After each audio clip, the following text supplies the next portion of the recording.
Praise the Lord, ஹல்லேலூயா. கிறிஸ்துவுக்குள் பிரியமானவர்களே, இந்த அருமையான காலை வேளையிலும் தேவ சமூகத்துக்கு வந்த உங்கள் ஒவ்வொருவரையும் இயேசுவின் நேற்று நாமத்தினாலே அன்பின் வாழ்த்துக்கள். இந்த நாளிலும் சிலுவையின் தியானத்தை குறித்து நாம் தொடர்ந்து பார்த்து வருகிறோம். இன்றைய தினத்தில் 7ஆம் வார்த்தை, கடைசியாக 7ஆம் வார்த்தையை நாம் பார்ப்போம்.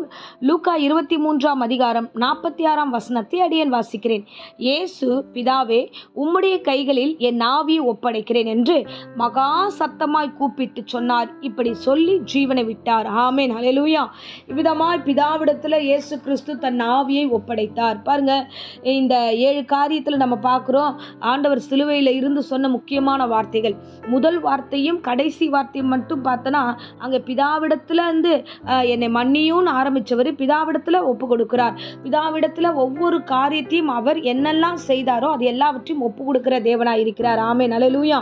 ஸோ பிதாவிடத்தில் அவர் ஒப்பு கொடுத்தேன் என்று சொல்லுகிறார். என் ஆவியை நான் வேற யார்கிட்டையும் கொடுக்கல ஆண்டவரே, உம்மண்டையில் கொடுக்குறேன், உம்முடைய உள்ளங்கையில் கொடுக்குற ஆண்டவரே, நீர் இதை ஏற்றுக்கொள்ளும் என்று சொல்லி ஆவியை ஒப்படைக்கிறார். ஆமென், ஹல்லேலூயா. பாருங்க, இந்த ஆவியை யார் கொடுத்தது? வேதம் சொல்லுகிறது. நீதிமொழிகள் 20ஆம் அதிகாரம் நாம வாசிக்கிறோம் பாருங்க, 27ஆம் வசனத்துல, மனுஷருடைய ஆவி கர்த்தர் தந்த தீபமாய் இருக்கிறது. ஆமென், ஹல்லேலூயா. கர்த்தர் தந்த தீபமாய் இருக்கிறது. இந்த தீபம் அவரிடத்துல தான் போய் சேரணும். கர்த்தர் கொடுத்த ஆவி அவரிடத்துல தான் போய் சேரணும். பிரசங்கில வாசிக்கிறோம், அவரிடத்திலிருந்து நாம் வந்தோம், அவரிடத்துக்கே நம்ம போய் சேரணும், அவர் கையில் நம்ம ஆவியை ஒப்படைக்கணும். ஆமென், ஹல்லேலூயா.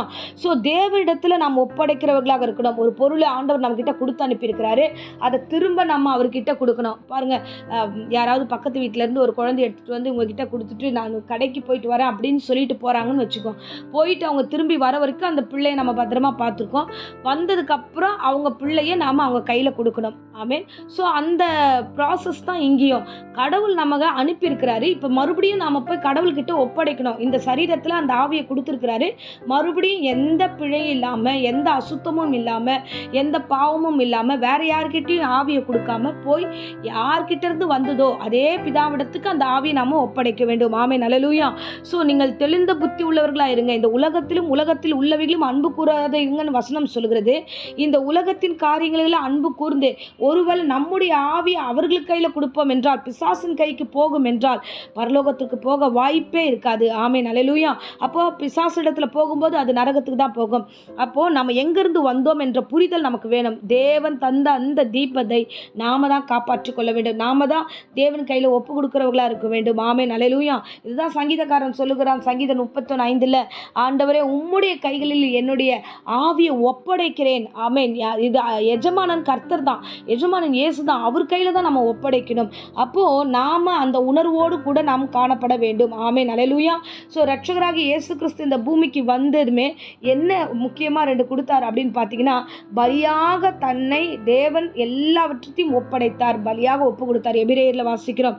அதே மாதிரி பரிசுத்தமாக தம்மை ஒப்பு கொடுத்தார், பலியாய் கொடுத்தார், இந்த வேளையில் பரிசுத்தமாய் கொடுத்தார். நாமும் தேவனுடைய பிள்ளைகளாகிய நாம் எப்படி கொடுக்கணும்னா, நம்மை நாமே பலியாய் ஒப்பு கொடுக்க வேண்டும். தேவ சமூகத்தில், ஆண்டவரே, உம்முடைய பிள்ளை ஆண்டவரே, நீர் எப்படி நடத்துகிறதோ என் வாழ்க்கையை ஆண்டவர் நீர் நடத்தும், உம்முடைய கையில் என் ஆவியை கொடுக்குறேன், உம்முடைய கையில் என் முடிவை கொடுக்குறேன் அப்படின்னு கொடுக்குற பிள்ளைகளாக இருக்கணும். அது மாத்திரம் இல்லை, பரிசுத்தமாய் அந்த இடத்துல எப்படி வந்தோமோ அதே மாதிரி அவர்கிட்ட போய் நாம் சேர வேண்டும். வழியில் பல டிஸ்ட்ராக்ஷன்ஸ் இருக்கும். நிறைய பேர் வருவாங்க, நிறைய பேர் கவருவாங்க, நிறைய பேர் உங்களை திசை திருப்புவாங்க. நீங்கள் ரட்சிக்கப்பட்ட அந்த வழியை விட்டு விலகி போகும்படியாக செய்வாங்க. இல்லை, உங்களுடைய நினைவெல்லாம் எங்கிருந்து வந்தோமோ அங்கே தான் திரும்பி போக வேண்டும். ஸோ தேவன் நம்ம இங்கே கொடுத்துருக்கிறார், இங்கே அழைத்திருக்கிறார், இங்கே கொண்டு வந்து விட்டுருக்கிறார். ஸோ மறுபடியும் அவர்கிட்ட நம்ம போய் சேர வேண்டும். ஆமென், ஹல்லேலூயா. ஸோ எந்த சூழ்நிலையிலும் நாம் அதை மறக்கக்கூடாது. ஆமென். அதுதான் கடைசியாக அந்த 7ஆவது வார்த்தை அவர் சொல்லும்போது சொல்லுகிறாரு, என்னென்னா, என்ன ஆவியை ஒப்படைக்கிறேன். ஸோ உம்முடைய கைகளிலே என்னை ஒப்படைக்கிறேன். நான் எந்த இடத்துலையும் பிசாசுக்கு இடம் கொடுக்கல, பிசாசு கையில் கொடுக்கல, இந்த உலகத்தில் இருக்கிற மனுஷர்கள் கையில் என் ஆவியை ஒப்படைக்கல. நான் முழுக்க ஆண்டவரை உம்முடைய கரத்தில் கொடுக்குறேன்னு இயேசுவானவர் சொன்னது போலவே நாம் சொல்ல வேண்டும். ஆமென். இந்த உலகத்தின் சகல காரியங்களும் வெறுத்து, வசனம் சொல்லுகிறது கொலோசியர் 3ஆம் அதிகாரத்தில் நம்ம வாசிக்கிறோம், நம்ம கீழானவைகள் அல்ல மேலானவைகளை நாடும்படி அழைக்கப்பட்டிருக்கிறோம். நம்முடைய உணர்வுகள்லாம் பிதாவிடத்தில் போக வேண்டும். இந்த ஆவி அவர்கிட்ட தான் ஒப்படைக்கணும் என்ற நினைவு இருக்கணும். நம்ம வாழ்க்கை, நம்முடைய முடிவு, நம்முடைய எதிர்காலம் எல்லாவற்றையும் பிதாவின் கையில் ஒப்படைக்கிறவர்களாக, இயேசுவாகிய ரட்சகர் கையில் ஒப்படைக்கிறவர்களாக நீங்கள் உங்களை பத்திரமாய் பாதுகாத்துக் கொள்ளுங்கள். உங்கள் முடிவு ரொம்ப அவசியம்.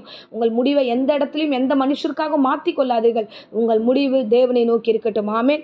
இயேசுதான் நமக்கு வழிகாட்டி. அவர் என்ன காமிச்சு கொடுத்தாருன்னா, ஆவியை பிதாவிட்டு ஒப்படைத்தார். நாமும் பரலோக ராஜ்யத்தின் தேவனிடத்தில் ஒப்படைப்போம். கர்த்தர் நம்மை காத்துக்கொள்வார். ஆமென். பாருங்க, தேவ பிரசன்னம் உங்களிடத்துல இந்த காலை வேளையில பேசி கொண்டிருக்கிறது. உங்களுடைய ஆவி, உங்களுடைய தீபம் தேவனுடையது. அதை மறந்துடாதீங்க. எந்த சூழ்நிலையிலும் எந்த காரியத்திலும் நீங்கள் அதை இழந்து போகாதபடி பத்திரமாய் பாதுகாத்துக் கொள்ளுங்கள். கர்த்தர் தாமே உங்களை ஒவ்வொருவரையும் ஆசீர்வதிப்பார். இப்பொழுதும் அடியேன் உங்களுக்காக ஜெபிக்கிறேன். அன்பு ரட்சகா, இந்த அருமையான தருணத்தில் 7ஆம் வார்த்தையாக ஆண்டவரே நீர் பேசினதுக்காய் ஸ்தோத்திரம். இப்பொழுதும் ஆண்டவரே இந்த பிரசங்கத்தை கேட்ட ஒவ்வொரு பிள்ளைகளும் ஆண்டவரே உங்களுடைய கரத்தில் ஒப்படைக்கிறேன். ஆண்டவரே உமக்கு நன்றி. எந்த நோக்கத்துக்காக இந்த பூமிக்கு அனுப்பினீரோ அந்த நோக்கத்தின் வேலைகள் எல்லாம் முடித்து, அந்த திட்டங்கள் எல்லாம் முடித்து விட்டு மறுபடியும் உம்மண்டையில் நாங்கள் ஒன்றாய் வந்து சேர ஆண்டவர் எங்களுக்கு கிருபை தருவீராக. எங்கள் ஆவி எல்லாவற்றுக்கும் உம்மடையத்தில் ஒப்படைக்கிறோம் ராஜா. அப்படியே நீர் ஆசீர்வதிப்பீராக. கர்த்தாவே உமக்கு ஸ்தோத்திரம். நீர் மகிமைப்படும், நீர் ஆசீர்வதியும். இப்பொழுதும் கர்த்தாவே ஆண்டவரே வியாதியோடு பலவீனத்தோடு யாராகிலும் இந்த பிரசங்கத்தை கேட்டுக்கொண்டுதான் அவர்களுக்கு பூரண சுகத்தையும் ஆரோக்கியத்தையும் கர்த்தர் கட்டளையிட்டு ஆசீர்வதித்து வழி நடத்தும். காத்துக்கொள்ளும். எல்லா பயத்திற்கும் விலக்கி காத்துக்கொள்ளும். பரிசுத்த ஆவியுடைய அந்யோன்ய ஐக்கியம் கொண்டிருக்கட்டும். இயேசுவின் நாமத்தினாலே ஜெபித்து ஒப்புக் கொடுக்கிறேன் ஜீவனுள்ள நல்ல பிதாவே. ஆமென். ஆமென். Praise the Lord. God bless you.